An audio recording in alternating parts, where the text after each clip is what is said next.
Hello students.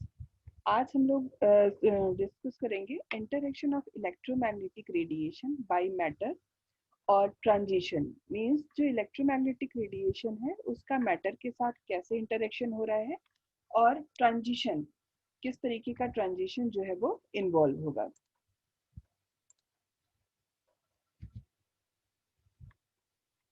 Simple अगर हम लोग हेडिंग की बात करें तो क्या है, absorption of electromagnetic radiation by organic and inorganic molecule. कैसे कोई ऑर्गेनिक और इनऑर्गेनिक मॉलिक्यूल जो है इन इलेक्ट्रोमैग्नेटिक रेडिएशंस को एब्जॉर्ब करते हैं। इसके लिए हमको ये देखना है, मींस हमें सबसे पहले इलेक्ट्रोमैग्नेटिक रेडिएशन के नेचर को जानना होगा। तो सिंपल हम लोग यहाँ पे डिफाइन करते हैं कि electromagnetic radiation consist of a stream of discrete packets of pure energy called photons or quanta. These have definite energy and travel in the direction of propagation of the radiation beam with the velocity equal to that of the light. ये चीजें हम लोग पहले भी discuss कर चुके हैं कि जो इलेक्ट्रोमैग्नेटिक रेडिएशंस होती है उसमें क्या होती है, एनर्जी होती है किस फॉर्म में, फोटॉन्स के फॉर्म में या क्वांटा के फॉर्म में। और ये क्या होती है कि ये इनका जो प्रोपगेशन का डायरेक्शन है वो क्या होगा, जिस मींस उस डायरेक्शन में ये ट्रेवल करती है कि जहां पर लाइट मींस बीम रेडिएशन का प्रोपगेशन हो रहा हो। और किस स्पीड से, जब किसी एक डायरेक्शन में ये मूव कर रही है तो इसका मतलब है अगर मूवमेंट है तो उसमें एक वेलोसिटी होगी और वो वेलोसिटी क्या होती है, लाइट की वेलोसिटी के बराबर उनकी वेलोसिटी होती है। तो इससे अगर हम इक्वेशन को देखें तो इस इक्वेशन को हम लोग मींस इसको हम मैथमेटिकली कहेंगे कि E is equal to H nu, जहां पर E क्या है, energy of photons in earth, H को हम लोग कह रहे हैं इज अ प्लैंक कांस्टेंट, और न्यू क्या है, frequency of electromagnetic radiation in cycle per second. अब हम लोग कह रहे हैं जो हमारा अल्ट्रावायलेट एब्जॉर्प्शन है वो स्पेक्ट्रा हमें कैसे मिलता है कि अगर उस मॉलिक्यूल में जो भी ऑर्गेनिक या इनऑर्गेनिक मॉलिक्यूल है वो क्या करेगा, इलेक्ट्रोमैग्नेटिक रेडिएशन को एब्जॉर्ब करेगा।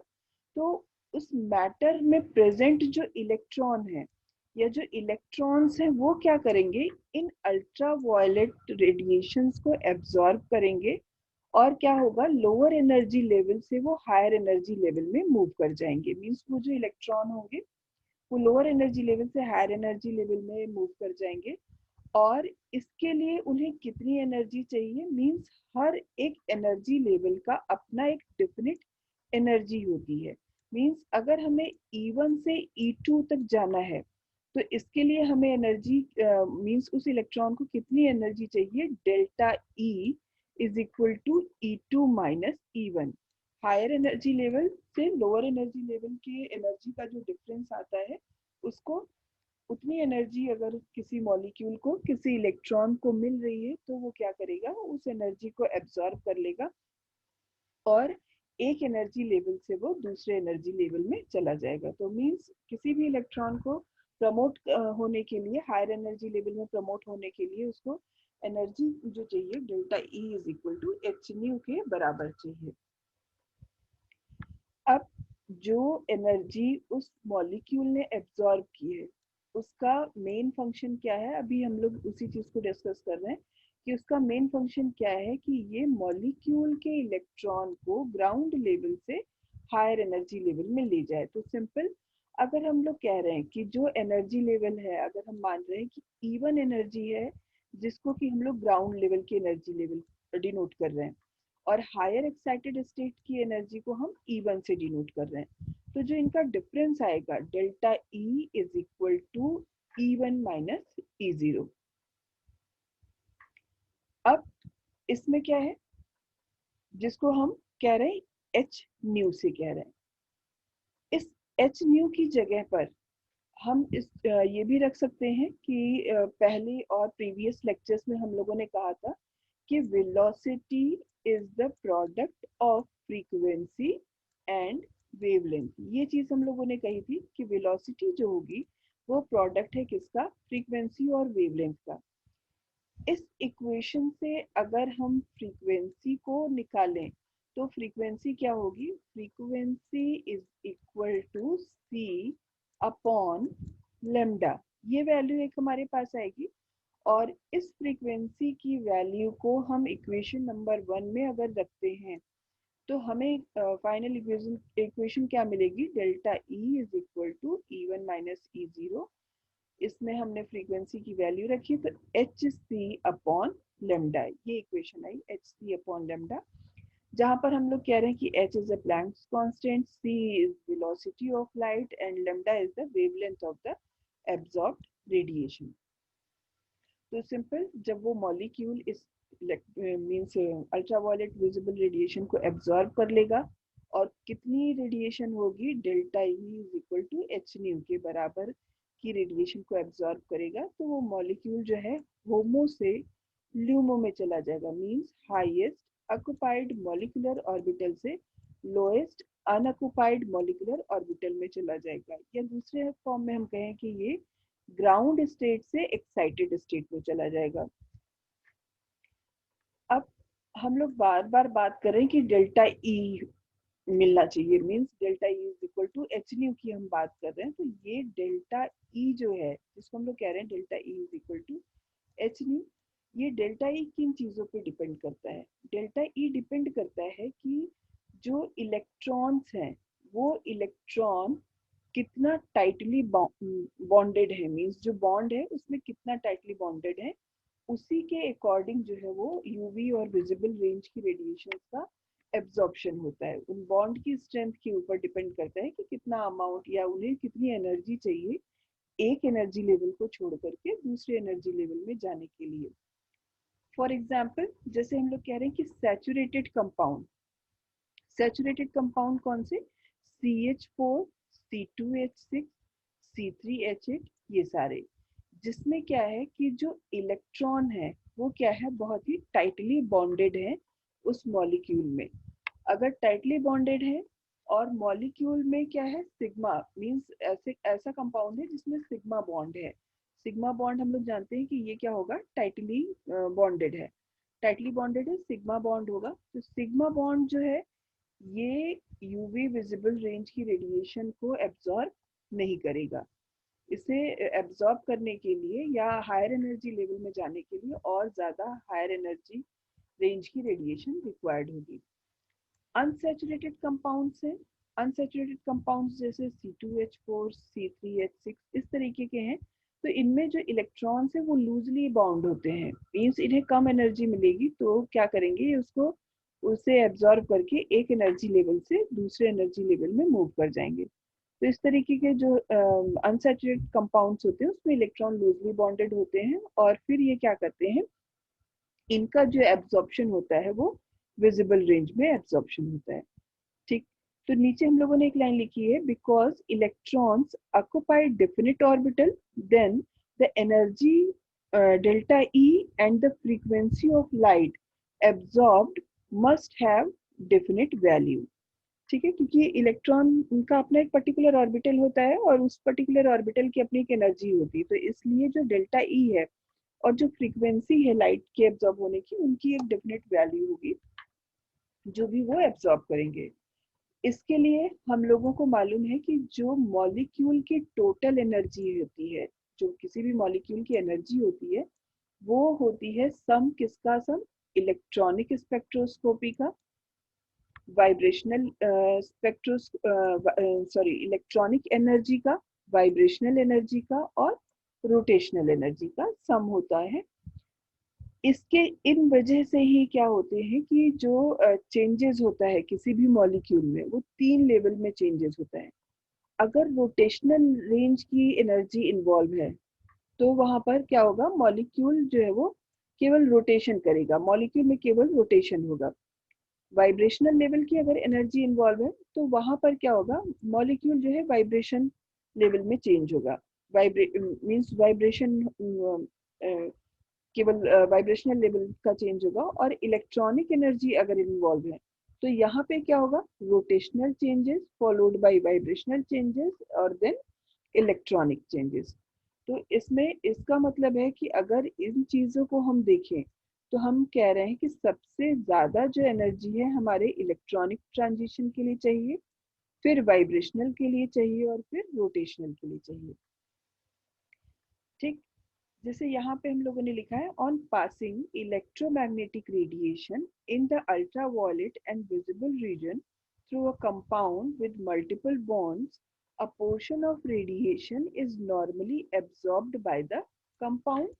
The amount of absorption depend upon the wavelength of the radiation and the structure of the compound. Simple, हम लोग कह रहे हैं कि अगर हम अल्ट्रावायलेट और विजिबल रेंज की रेडिएशन किसी ऐसे कंपाउंड पे डालते हैं जिसपे मल्टीपल बॉन्ड्स हैं या डबल बॉन्ड्स है, ट्रिपल बॉन्ड्स है, तो उसमें क्या होगा, कुछ पोर्शन इलेक्ट्रोमैग्नेटिक रेडिएशन जो है वो एब्जॉर्ब कर लेगा कंपाउंड, और जो अमाउंट, कितना अमाउंट एब्जॉर्ब हो रहा है ये डिपेंड करेगा कि रेडिएशन की वेवलेंथ क्या है और कंपाउंड का स्ट्रक्चर क्या है। इन दो चीजों के ऊपर डिपेंड करेगा इलेक्ट्रोमैग्नेटिक रेडिएशन का एब्जॉर्प्शन। किस तरीके से जो है ऑर्गेनिक मॉलिक्यूल एब्जॉर्ब करते हैं इलेक्ट्रोमैग्नेटिक रेडिएशन के लिए, इसमें मेनली हम लोग क्या कह रहे हैं कि all organic compounds are capable of absorbing electromagnetic radiation because all containing valence electrons that can be excited to higher energy level, means जो भी हमारा ऑर्गेनिक कंपाउंड्स है, इनऑर्गेनिक कंपाउंड्स है, उसमें क्या होते हैं, सब में जो है वैलेंस इलेक्ट्रॉन होते हैं, और ये वैलेंस इलेक्ट्रॉन क्या करते हैं, इलेक्ट्रोमैग्नेटिक रेडिएशन को एब्जॉर्ब करके हायर एक्साइटेड एनर्जी लेवल में मूव कर जाते हैं। Due to absorption of UV radiation by a molecule, there occur changes in the electronic energy of the molecule, resulting in the transition of a valence electron in the molecule. Simply जो absorption हो रहा है molecule का, इसकी वजह से means जो molecule है जो electromagnetic radiation को absorb कर रहे हैं, इसकी वजह से क्या होगा कि इनके इलेक्ट्रॉनिक एनर्जी में चेंज हो जाता है, जो मॉलिक्यूल की इलेक्ट्रॉनिक एनर्जी है उसमें चेंज हो जाएगा, और फिर क्या होगा, वो एक एनर्जी लेवल से दूसरे एनर्जी लेवल में मूव कर जाएंगे।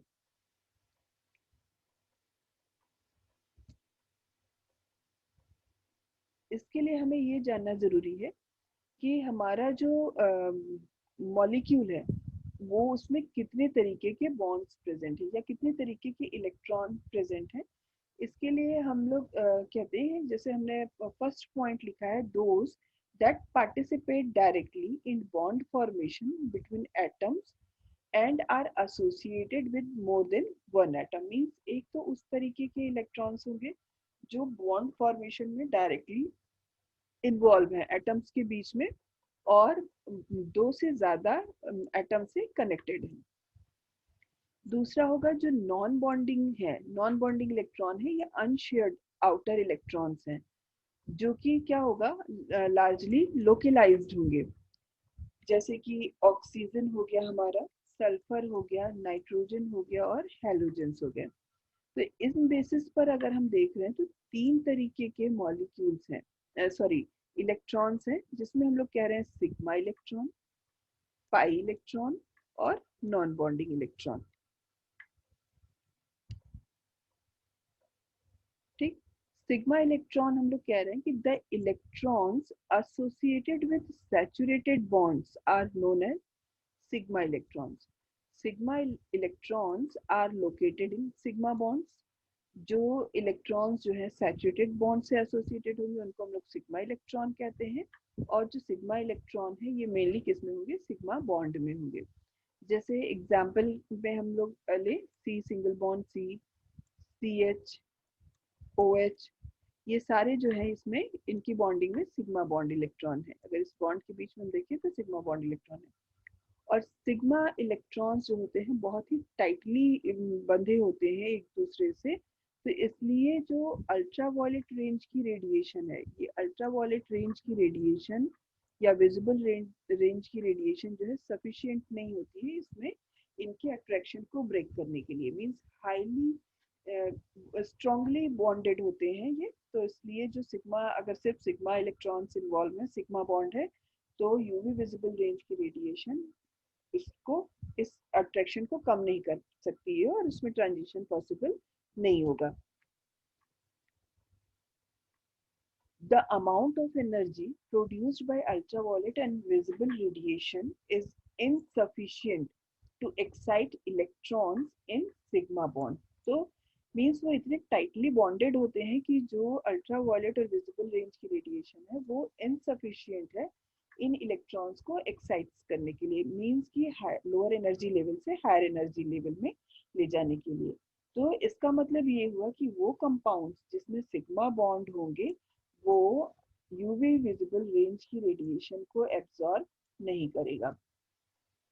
For example saturated hydrocarbons, saturated paraffin like hexane, ये सारे क्या होते हैं यूवी विजिबल रेंज में सॉल्वेंट की तरीके से यूज होते हैं क्योंकि ये इस रेंज की रेडिएशन को इन्वॉल्व मीन्स एब्जॉर्ब नहीं कर सकते हैं.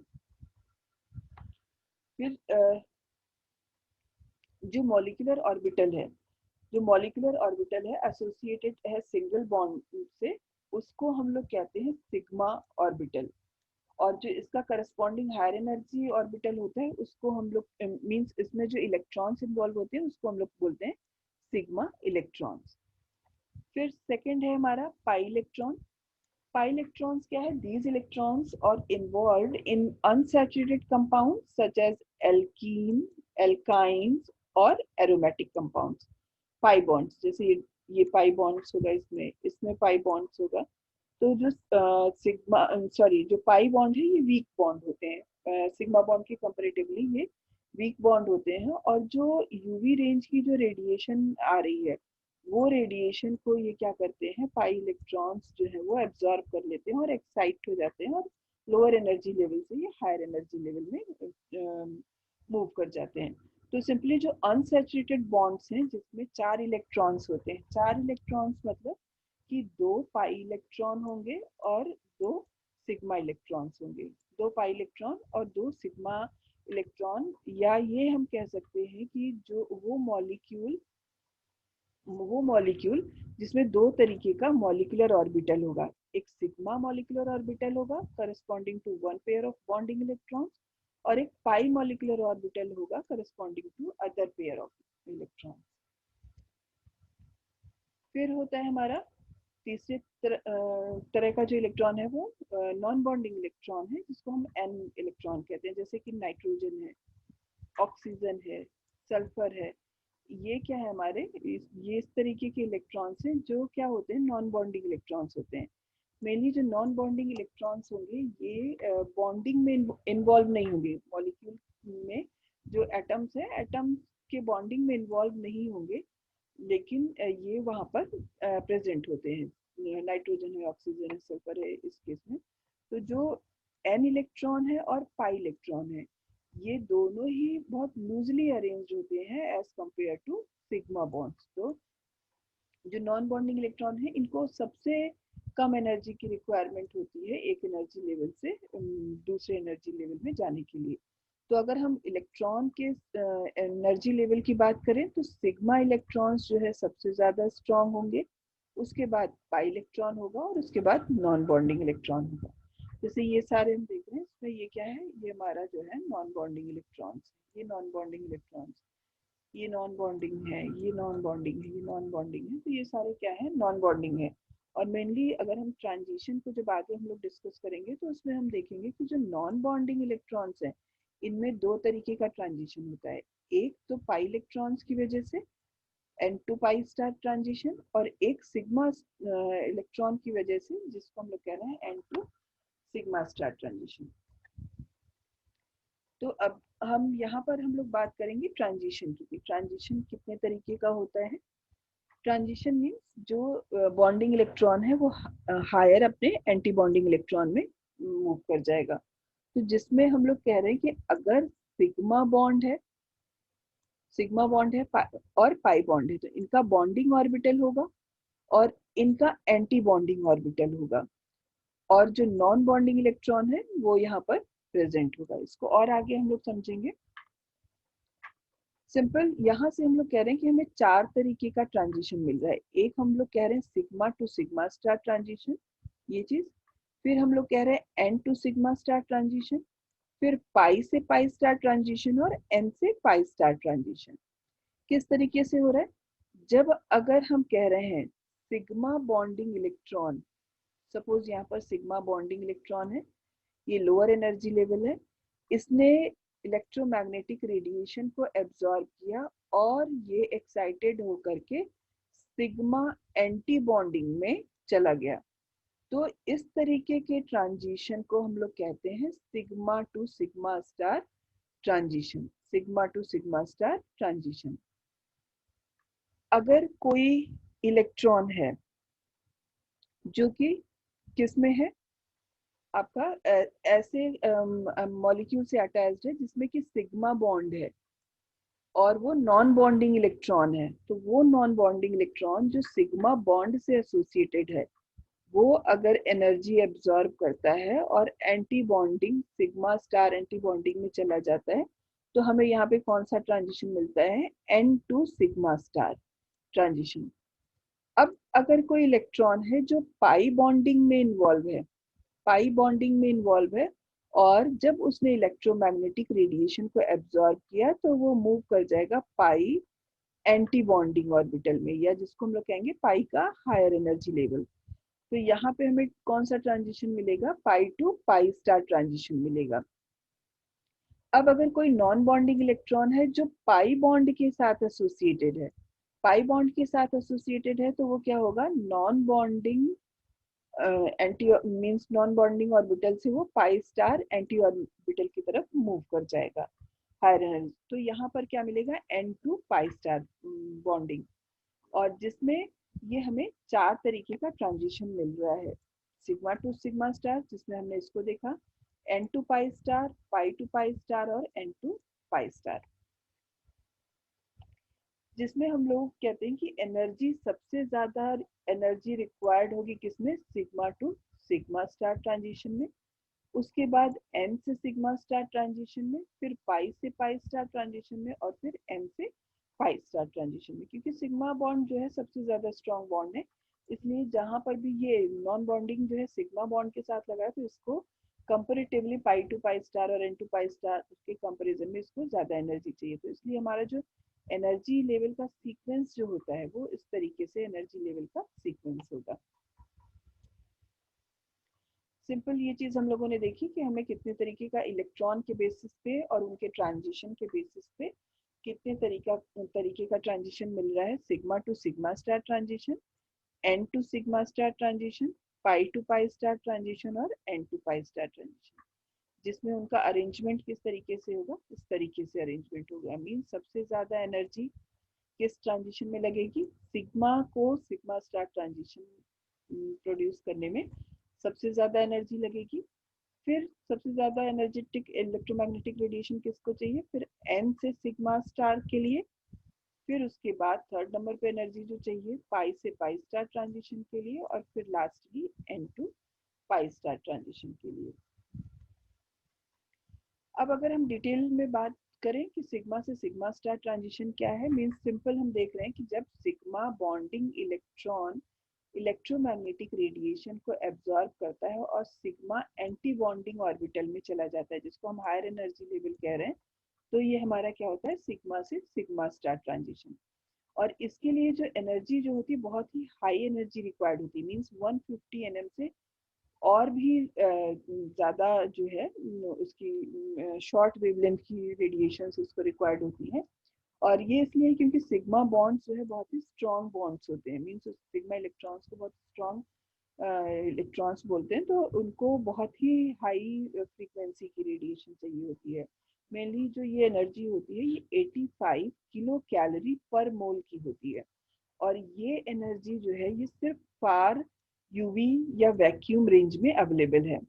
तो इसीलिए जो इस रेंज के जो मॉलिक्यूल्स होते हैं उनको हम यूवी में मेनली पॉसिबल नहीं हो पाता है इन जनरल। तो इसलिए इस रेंज के जो सैंपल होते हैं उनको हम लोग क्या करते हैं कि एज ए सॉल्वेंट यूज करते हैं। जैसे हम लोगों ने लिखा है transition can occur in such compound in which all the electrons are involve in sigma bonds and there are no lone pair of electron. For example, alkane saturated hydrocarbons. N to sigma star transition. N to sigma star transition जिसमें हम लोग कह रहे हैं कि non bonding n electron, ये non bonding n electron जो है ये प्रमोट हो रहा है एंटी बॉन्डिंग सिग्मा ऑर्बिटल में। Non bonding n electron promote हो रहा है एंटी बॉन्डिंग सिग्मा इलेक्ट्रॉन में। मींस सपोज अगर हम इस स्ट्रक्चर की बात करें तो ये इलेक्ट्रॉन हमारा क्या है, नॉन बॉन्डिंग इलेक्ट्रॉन है। और अगर सपोज इस मॉलिक्यूल पे कोई इलेक्ट्रोमैग्नेटिक रेडिएशन आता है तो ये नॉन बॉन्डिंग इलेक्ट्रॉन इसने क्या किया और किससे एसोसिएटेड है, ये सिंगल बॉन्ड से, सिंगल बॉन्ड से एसोसिएटेड है, मीन्स ये सिग्मा इलेक्ट्रॉन होगा। तो इसको हम लोग कह रहे हैं जब non bonding electron sigma star anti bonding orbital में जाएगा तो वहां पर इस तरीके के ट्रांजिशन को हम लोग बोलते हैं N to sigma star transition. और इनको सिग्मा से सिग्मा स्टार ट्रांजिशन से कम की एनर्जी की रिक्वायरमेंट होती, मीन्स ये ट्रांजिशन इसको उतनी एनर्जी की रिक्वायरमेंट नहीं होगी जितना कि सिग्मा से सिग्मा स्टार जाने के लिए होगी।